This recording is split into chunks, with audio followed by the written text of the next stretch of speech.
Mwiriwe neza cyane ndabashuje mugumye mwe mukora subscribe mwe munkurikirana ku munsi kundi ni Niyonkuru Fabrice niyo mukora subscribe mushaka ku munsi ku macano menshi hari niyo kigihe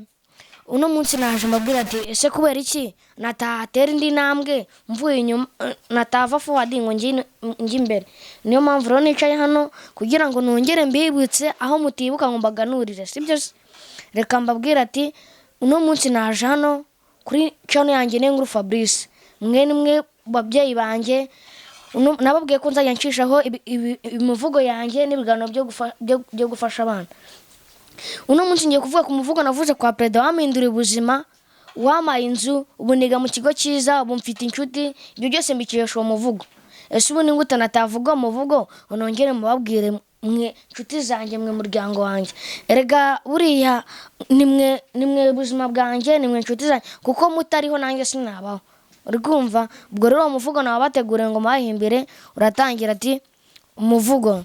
ndata umubyeyi nyamubyeyi mu mwanya mbaye kuri izo ntashyo mu magatebe nicare munarekere kuri izo ntango nambuke nsanga biwacu batekereza ibingenzi kuko umutima uratera utitsa idudu rigatemba amatama ngatemba ngataha kwitaka ngataraka canga umubyeyi yo garaganze mu bwatubyaye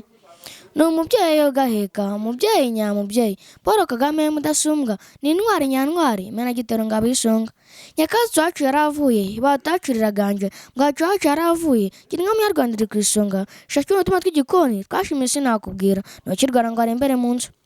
dushime kandi turate nyakwa Paul Kagame waduhaye uyu mwanya wo kwicara n'umubyeyi aronya kuba Jeannette Kagame udusangire nawe karaduha imana ujuje impanuro byuze biziri cyashya amizero ejo hazaza reka nsoze ngana igicumbi mwega nkumburwa nkunda tongera dusubire umurane mara umusizi Niyonkuru Fabrice ndabwiye ati uwo niyo muvugo watumye nera imbere uwo niyo muvugo nyeshibi byose kandi nawe muntu